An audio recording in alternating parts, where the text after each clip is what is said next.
ఖమ్మం శివార్లోని వెలుగుమట్లలో ఉద్రిక్తత నెలకొంది. భూదాన్ భూముల్లోని గుడిసెలను అధికారులు ఖాళీ చేయిస్తున్నారు. అధికారులను స్థానికులు అడ్డుకోవడంతో ఉద్రిక్తత ఏర్పడింది. అక్కడ భారీగా మోహరించారు పోలీసులు. మొత్తం భూదాన్ ల్యాండ్ 67.7 ఎకరాలుంటే 2013లో భూదాన్ నుంచి ఆర్డర్ పొంది 31 ఎకరాలకు పైగా స్థలంలో గుడిసెలు వేసుకున్నారు స్థానికులు. ఇప్పుడు తమ ఇళ్లను అన్యాయంగా ఖాళీ చేస్తున్నారని ఆవేదన వ్యక్తం చేస్తున్నారు. బాధితులు కన్నీరు మున్నీరవుతున్నారు. ప్రభుత్వంతో రియల్టర్స్ కుమ్మక్కయ్యారని ఆరోపిస్తున్నారు. ఇదే అంశంపై మరింత సమాచారం మా ప్రతినిధి మహేందర్ అందిస్తారు.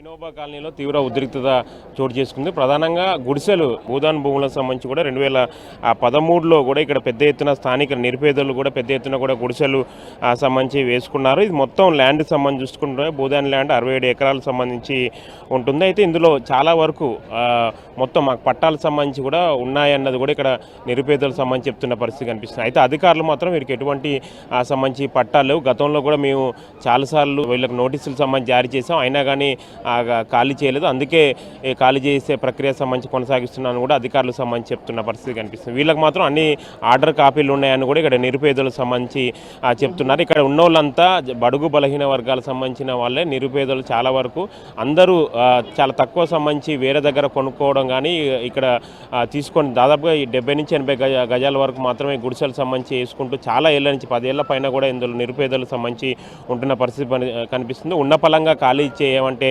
ఎట్లా అని కూడా వాళ్ళ ఆవేదన వ్యక్తం చేస్తున్నారు. చెప్పండి, ఏం జరిగింది? మిమ్మల్ని ఎందుకు ఖాళీ చేస్తారు? మేము గత 8 సంవత్సరాల నుంచి కూడా ఈ యొక్క భూముల్లో నివాసం ఉంటూ ఉన్నాము. భూదాన యజ్ఞ బోర్డు వారు మనిషికి 100 గజాల చొప్పున ప్రొసీడింగ్ ఇచ్చారని చెప్పి ఇక్కడ గ్రామీణ పేదల సంఘం వారు ఆర్గనైజ్ చేయడం జరిగింది. గ్రామీణ పేదల సంఘం వారి సహకారంతో ఇక్కడ రావడం జరిగింది. ఈ గ్రామీణ పేదల సంఘం వారు మాకు 100 గజాలకి ప్రొసీడింగ్ కూడా బోర్డు నుంచి వచ్చిందని చెప్తే మేము ఇక్కడికి వచ్చి నివాసం ఉండటం జరుగుతుంది.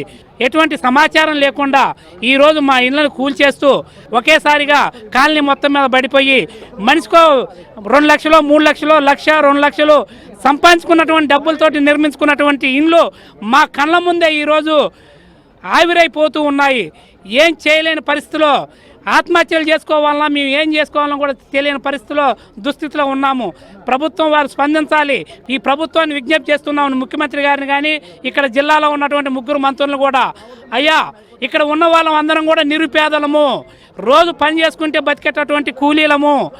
మాకు ఇప్పటికైనా ఎక్కడైనా సరే 100 గజాల జాగా అన్నా లేదా డబల్ బెడ్రూమ్ అన్న ఇచ్చి మరి మా పేదలందరూ కూడా ఆదుకోండి. ఎన్నేళ్ల క్రితం ఇక్కడికి వచ్చారు? మీకు అసలు ఏంది? గతంలో కూడా మీకు అధికారులు నోటీసులు ఇచ్చారు అట్టగా ఖాళీ చేయమని. అసలు ఏం చేయాలి? అసలు మాకు ఇవ్వలేదు సార్, నోటీసులు ఏమి ఇవ్వలేదు సార్. మేము 2013లో మాకు ఆర్డర్ వచ్చింది. 2014లో మేము ఇక్కడికి వచ్చినాం. భూదాన బోర్డు వారు మేము పేదవాళ్ళం కష్టపడి ఖమ్మంలో పనిచేస్తున్నాం. 20 కిలోమీటర్లు ఉంటుంది మా ఊరు. అయితే ఖమ్మంలో కిరాయిలు తట్టుకోలేక కిరాయిలు కట్టలేక వీళ్ళు ఇట్లా గ్రామీణ పేదల సంఘం ఉందంటే ఇట్లా ఇస్తారంటే అప్పట్లో ఒక 400 300 కట్టినాం. ఏదో రసీదుల కోసం 400 300 కడితే ఆ 500 300కే మాకు ఇల్లు జాగిచ్చారు. 100 గజాలు జాగిచ్చారు. ఉందామని వచ్చినాయి. 8 సంవత్సరాలు సార్ మేము వచ్చినా కానీ కరెంటు లేదు, నీళ్ళు లేదు. 4 రోజులు కరెంటు ఉన్నట్టే ఉంది. వీళ్ళు అందరూ కలిసి రియల్ ఎస్టేట్ వ్యాపారస్తులు అందరూ కలిసి వాళ్ళ కరెంటు ఉంటే పోరని చెప్పుకున్నారు. మరి ఏమనుకున్నారు బాబా పని మాకైతే తెలియదు. ఆ కరెంటు బీకేసి ట్రాన్స్ఫర్ బీకే బళ్ళేశారు. ఇక కరెంట్ లేదు, నీళ్ళు లేవు. సోలార్తో నీళ్ళు నడుపుకుంటున్నాం. మేము నమ్ముకున్నాం వీళ్ళని నమ్ముకుంటే ప్రభుత్వం నుంచి మాకు ఎలాంటిది కూడా ఏమీ లేదు. ఓటు కోసం అయితే వస్తారు సార్. ఓటు వేసినాం. కాంగ్రెస్ ప్రభుత్వం మంచిది అనుకున్నాం. ఇంద్రమ్మ ప్రభుత్వం అనుకుంటే ఇంద్రమ్మ ప్రభుత్వం ఇల్లు కూల్చే ప్రభుత్వం సంగతి మాకు ఇప్పుడు తెలిసింది. అంతకుముందు మాకు తెలియదు. లేకపోతే మేము వేయకపోతుంది ఓట్లు. నమ్మి ఓట్లు అయితే ఈసీ వేస్తారు. ఇలా మా పరిస్థితి ఎంత మేము ఆడికి పోవాలన్నా పోయేది కావట్లే. ఆ రోడ్డు మీద పోయి మేము ఆత్మహత్య చేసుకుందాం చూస్తున్నాం సార్. ఉన్నట్టు చెప్తాను. మేము మా కడుపులో అదే ఉంది, ఏడిపోతుంది. రెండోది ఏం లేదు.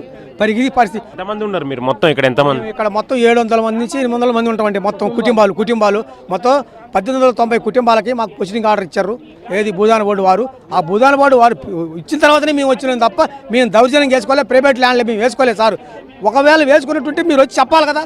మీరు అరే లేదురా బాబు మీకు లేదు. 8 సంవత్సరాల నుంచి ఏం చేశారు మీరు? ఇదే మంత్రులు కానీ ఈ రియల్ ఎస్టేట్ 8 సంవత్సరాల నుంచి చెప్తే మీరు రాకపోతుందా? ఇవాళ మేము ₹1,00,000 నష్టపోతున్నాం సార్.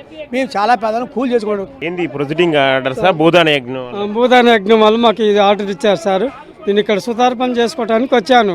సుతార్ పని చేసుకోవడానికి వచ్చిన తర్వాత అయ్యా నాకు ఆడ ఇల్లు లేదు ఏం లేదు అయ్యా మాది పల్లెగూడెం పలాని ఊరంటే సరే ఈ భూదాన బోర్డు వాళ్ళు మీకు 100 గజాలు ఇస్తారు, ఇక్కడ రేకుల షెడ్ వేసుకొని మీరు ఇల్లు కట్టుకొని బతకండి అయ్యా అన్నారు.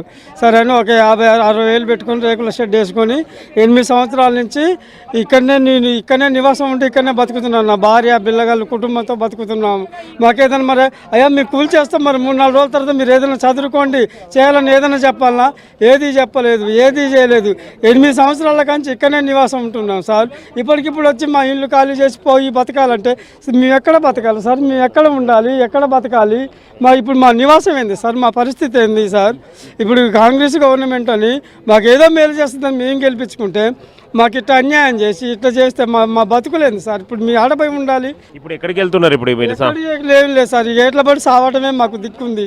చూడొచ్చు మొత్తం నిరుపేదలంతా కన్నీటి పర్యంతం అవుతున్నారు. ఆంధ్రప్రదేశ్ భూదాన యజ్ఞ బోర్డు సంబంధించి 22/4/2014లో సంబంధించి కూడా ఈ సర్వే నెంబర్లకు సంబంధించి కూడా 100 గజాలు పేరు మీద వీరికి ప్రొసీడింగ్ సంబంధించి కూడా ఇచ్చారు. బయట అవతల వైపు కూడా చూడవచ్చు మొత్తం భారీ పోలీసు బందోబస్తు 200 పైన పోలీసులు కూడా ఇక్కడ మోహరించారు. అన్ని శాఖలకు సంబంధించిన డిపార్ట్మెంట్ అధికారులు కూడా ఇక్కడికి రావడం జరిగింది. మొత్తం వాళ్ళే పూర్తి హ్యాండ్ ఓవర్ చేసుకొని గుడిసెలను కూడా సామాన్లు అక్కడ తీసుకొని బయటికి పంపిస్తున్న పరిస్థితి కనిపిస్తుంది. తెల్లవారుజాము నుంచి కూడా ఈ ఆపరేషన్ సంబంధించి ప్రారంభమైంది. మొత్తం తీవ్ర ఉద్రిక్త పరిస్థితుల మధ్య భూముల్లో నిరుపేద సంబంధించిన వ్యక్తులు వేసుకున్న గుడిసెల మాత్రం తొలగింపు ప్రక్రియ కొనసాగుతుంది.